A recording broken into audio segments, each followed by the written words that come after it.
Hey guys, how's it going? Michael Troy here, and today we're going to be looking at Spider-Man The Next Chapter by John Byrne. Okay, so I say it's by John Byrne, but it's by a bunch of different other people, but John Byrne is the main man. This is his cover art. I feel like he was the lead creative behind the whole thing, although he did work with other people. So let's get into it. It was like the late 90s, early zzz, I think. And Spider-Man or not Spider-Man, but John Byrne had done chapter 1 for Spider-Man, which was like this fairly lengthy, limited series, like kind of reworking his origin for, a new generation. And a lot of people weren't crazy about it. I thought it was totally fun. I thought it didn't deviate too much. I mean, it didn't make anything better, which is always my biggest problem with reboots, but it was fun. It's been redone so many times since then. No harm, no foul. It's fun to come back and look at this iteration of one of my favorite characters. I feel like Spider-Man is like pizza. There's no such thing as bad pizza, and there's no such thing as bad Spider-Man. I mean, sure, there probably is, but it's still palatable, if you ask me. So the writers on this are Howard Mackie, John Byrne, and Dan Jurgens. The pencilers are going to be John Byrne, John Romita Jr., John Buscema, Bart Sears, Raphael Kenyon, and Andy Smith. All familiar names. Inkers Scott Hanna, Klaus Janson, Jimmy Palmiotti, and Brad Mancata. And it's 90s coloring, so who cares who colored it? Okay, so this is like the cover of #1, like John Byrne's relaunch. Oh, written by Howard Mackie. It's funny because John Byrne wrote Spider-Man Chapter 1, and I think he wanted to continue on Spider-Man as an art robot. It's his term for when he doesn't write something, he just draws it. And I have to say, I do remember when this came out, and so this is inked by Scott Hanna, and I'm not gonna dog Scott Hanna because he looks like more than a capable inker, but it's just not a good fit for John Byrne. It's really reminding me of like Sal Buscema's art, and not in a good way, because John Byrne's art should look like John Byrne. And we already have the Fantastic Four. Yay, that's what I love about Marvel Comics, is like, you never know who's gonna pop up. This is a very, very cool apartment design. This is from when Spidey and MJ were married, and Lord help me, did Aunt May live with them? And, well, somebody's got to make the wheat cakes, right? So it was just weird. MJ was a successful fashion model, and, so they were living high on the hog. I mean, he's still Spider-Man and everything, but I feel like Spider-Man, a destitute Spider-Man is always a more exciting Spider-Man. And here's MJ looking like 12 feet tall with her long model legs. It's funny because I feel like this is more how John Romita Jr. was drawing her at the time, and maybe John Byrne followed suit. Or maybe it's just suffering from the incompatibility of the inks. I don't know. Maybe it gets better. I don't know. Sometimes it takes a while for a team to jibe. That was from George Perez and Kurt Busiek's run on the Avengers when Vance Astro and Firestar, forgive me, Teen Titans was in there. And then there's Daredevil, Captain America. I mean, what a draw. So much fun. This is kind of cool for the new Scorpion design, but I'm so old school. I remember watching reruns of those, which I'm sure are terrible now, but cartoons from the 60s, all the Marvel cartoons, how awesome they were, and just they always featured like the quintessential rogues gallery, and so those are always, you know what I mean, whatever it was to you when you were first introduced to it is probably whatever you're gonna want it to be. Like Linda Carter will always be my Wonder Woman, even though I like Gal Gadot. Linda Carter just does it for me. I'm thinking Byrne must be using a lot of reference for these buildings and stuff because they look pretty distinct. Typical hijinks of Scorpion running around. I mean, as you can see, this is not gonna change the world. I'm sure these... Oh, that's cool. I love when Byrne gets arty and does fun stuff like that. I mean, I guess that's not so artistic like a Spider-Man silhouette shadow, but it's cool to me nonetheless. So, and here we go, Raphael Canyon pencils. It's funny, I feel like I remember him doing some work for DC, and oh yeah, wasn't he the guy who drew Firestar? That could be it. The Secrets of Spider-Man. Here looks just like a little backup thing. Oh, is Byrne inking himself? I think Byrne is inking himself here. So that always makes me happy. It's funny because even, no matter what run Byrne's been on, I'm sure there have been, like, I feel like X-Men Hidden Years stands out as one that he never touched the inks on. I feel like Tom Palmer pretty much consistently inked the whole time, except for the one with the Fantastic Four, and Joe Sinnott inked those parts to make them look more like the Kirby Sinnott era FF. This is weird. So I've, followed John Romita Jr.'s career for a long time since, I mean, one of the first Spidey issues I had was drawn by him. And then he went to the X-Men, he went to Thor, and back to Spider-Man. He's done Wolverine. I mean, he's had a very long, lucrative career. And I feel like he's kind of polarizing as an artist. A lot of people love him. A lot of people hate him. I resented him when he took over the X-Men because he was replacing Paul Smith, and I just felt robbed, and it just wasn't as pretty as Paul Smith's art.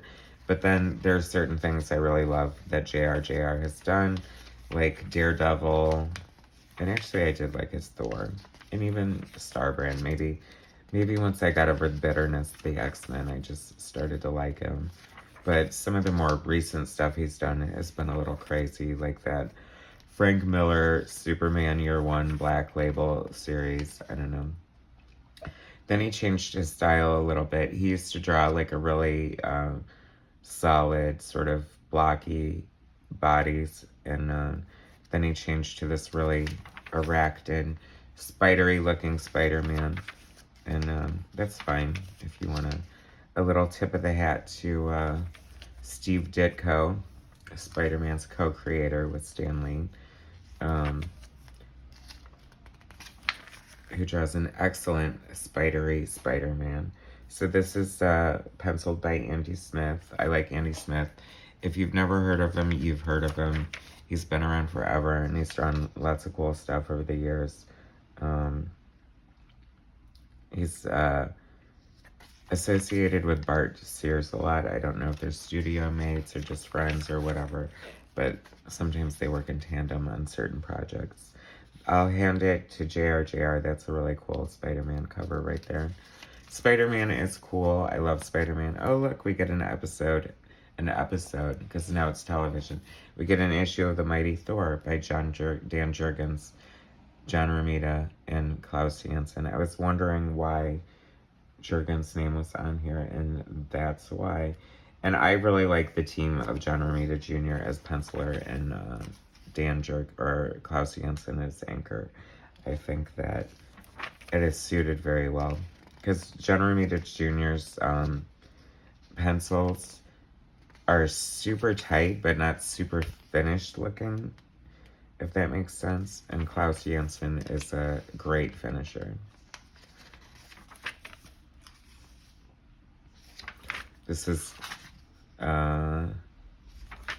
this the Don Blake Thor? I don't know. Who knows? See, that's another reason. That's why comic fans come and go. They can't keep track about this crap. If I read Thor 30 years ago and it was Dr. Donald Blake, he damn well better be the same when I come back 30 years later. I'm just kidding. Could you imagine? I mean, sometimes that's been done to great effect. I mean, the Silver Age is a perfect example of that. I mean, the Silver Age, Green Lantern, and Flash are just like, how could the canon exist without those two cannonballs, is what I'm saying. This is fun, a lot of action. That's what I want in my Spider-Man comic. I want action, angst, impossible odds, Spider-Man just going home, beat up and bruised after having won the day. Look at all these Kirby dots. Is that Kirby Crackle? It's a variation of it. It's a variation. I'm going to take away a couple of points away for form, but other than that, it's pretty good.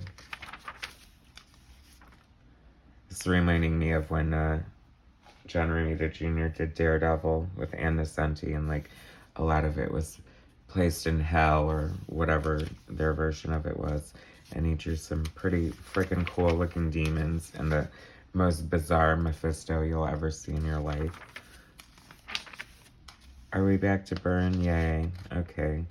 So here we are, Spider-Man by Byrne, Mackie, and Hannah.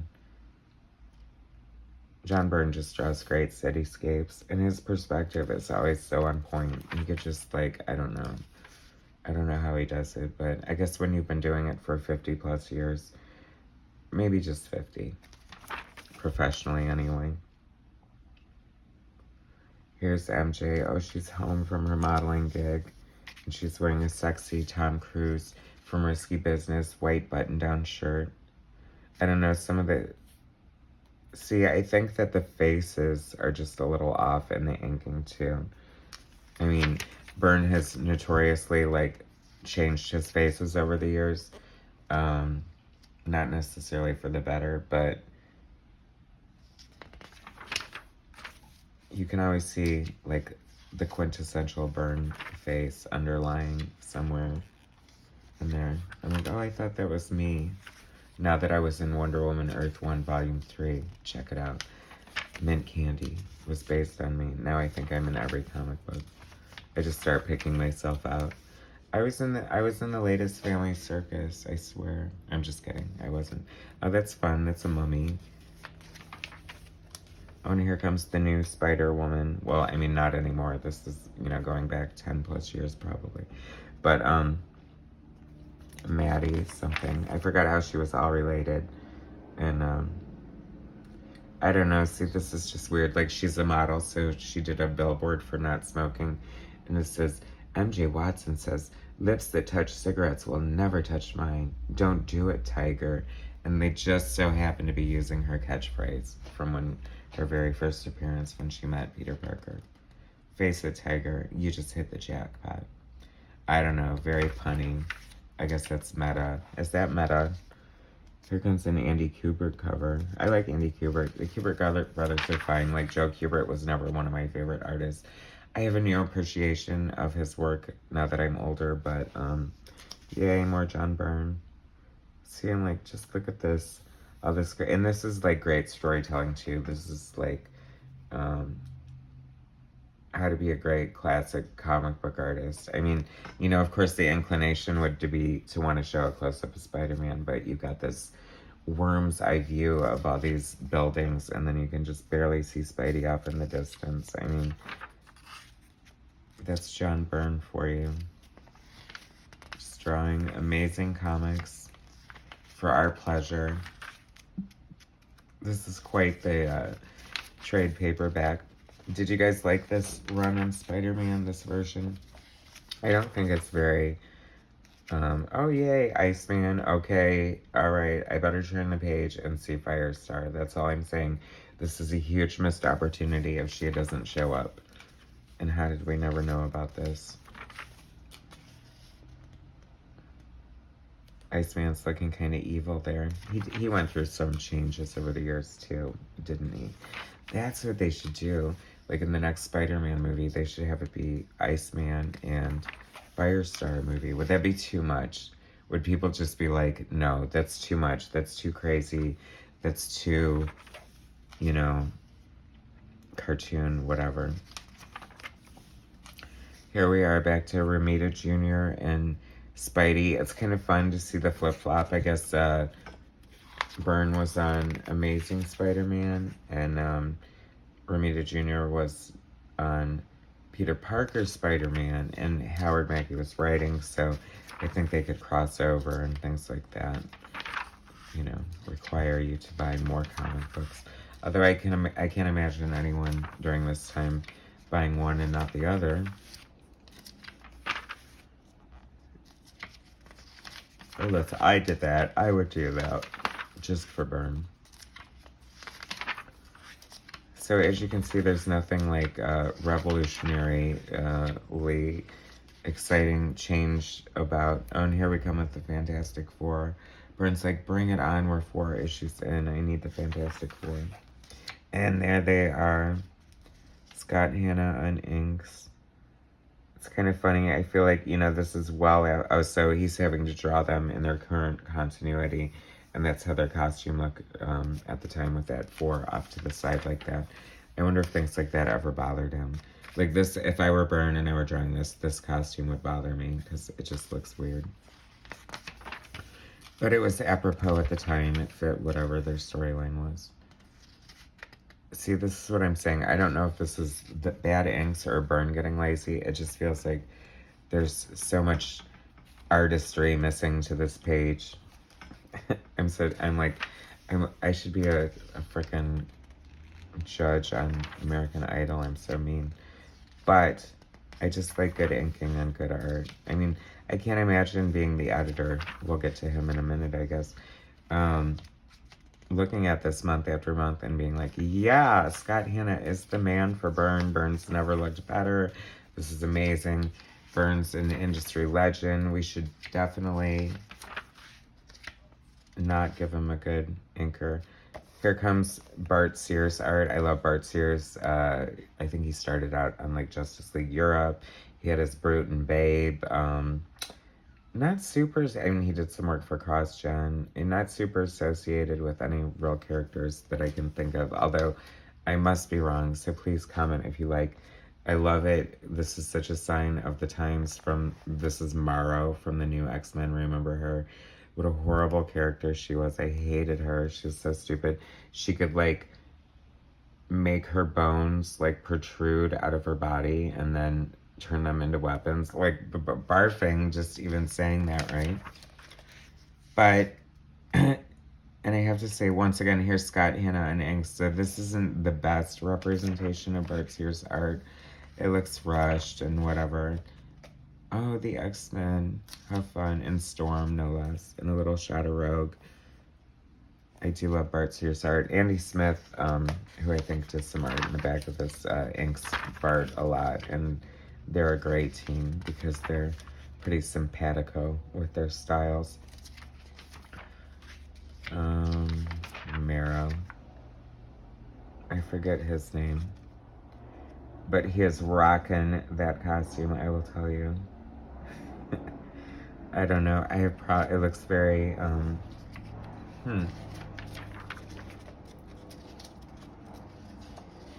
You know, it's always good to have a fight in an alley because a brick wall. I mean, how hard could that be to draw, right? Or just no backgrounds for 2 pages. That's fine, too. Oh, well, it's hard to draw monthly comics, so who knows what the deadlines were and all that. I just think that you should have, I feel like the rules should be like 1 panel without backgrounds should be the limit, not 1 panel with backgrounds should be like the minimum. Anyway, we're back to Byrne. Back to Byrne. And this is, I mean, I have to say, as far as I think she goes through like 4 different costumes or something, but when the new Spider-Woman's first on the scene, not very imaginative. It's just like a lazy Spider-Man costume. It's her Spider-Man costume without any of the webbing, and then a long Madonna Blonde Ambition ponytail. But hey, works for me. Is that Jessica Drew? It probably is. And here comes MJ running around in a towel. Aunt May pushing her wheat cakes. I do love their apartment. It's fairly gorgeous. It's funny because I guess Byrne sometimes uses real locations, and he was a big fan of the Friends television show. So he used Monica and Rachel's apartment as one of the apartments in X-Men Hidden Years. A little bit of trivia there for you. Here comes another Spider-Woman. Da-da-da, Spider-Woman. It's the kids of the Spider-Woman. Mackie, Sears, Hannah. So Bart Sears would actually go on to draw the Spider-Woman series, which was drawn by John Byrne, and this Maddie character was the main Spider-Woman, but Jessica Drew was the supporting character, and I feel like there was other people in there too, and I loved it. It was fun. It didn't last super long, but I dug it. I know everyone else is like, you're the only one. I don't know. You know, computer coloring, like, what is this? Is this supposed to be the night sky? How lazy is that? I love the black cat. I mean, the obvious Catwoman ripoff. But, you know, she really made her name for herself. Has she ever been in the movies? I mean, there's such a treasure trove of characters who's never been in any Spider-Man movie, yet they continue to just retell the origin every 5 years. It doesn't make any damn sense. I'm kind of digging this costume. There's some nice thigh-high boots with the web action on it. I could work with this.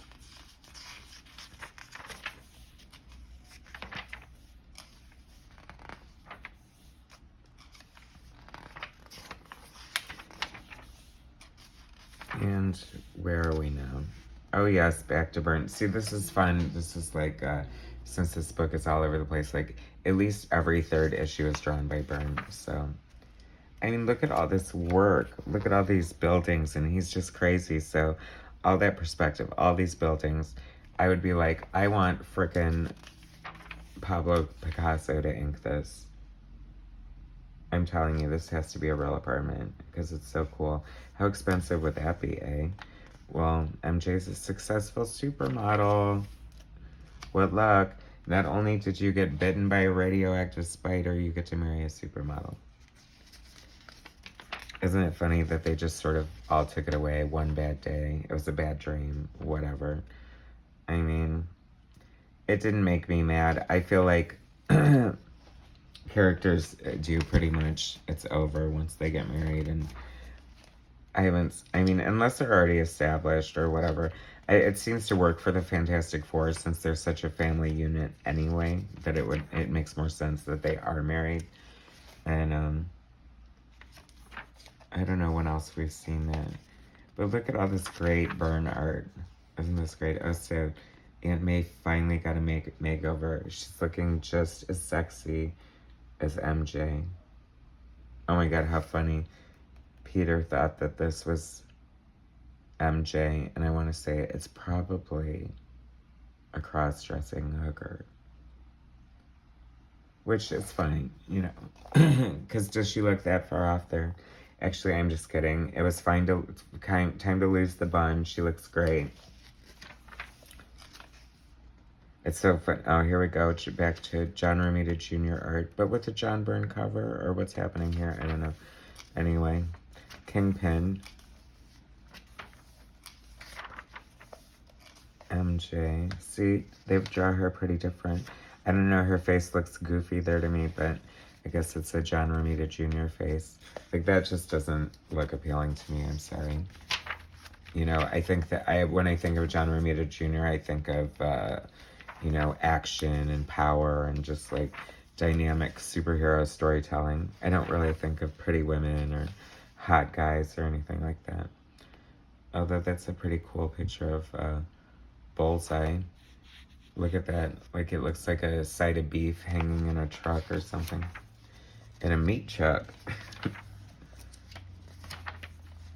Anyway, here we go with that cover again. I don't know what they're doing, but Liquid was such a big colorist in the 90s, and it's funny because you can always tell their work by, like, their signature, like, highlights and shine.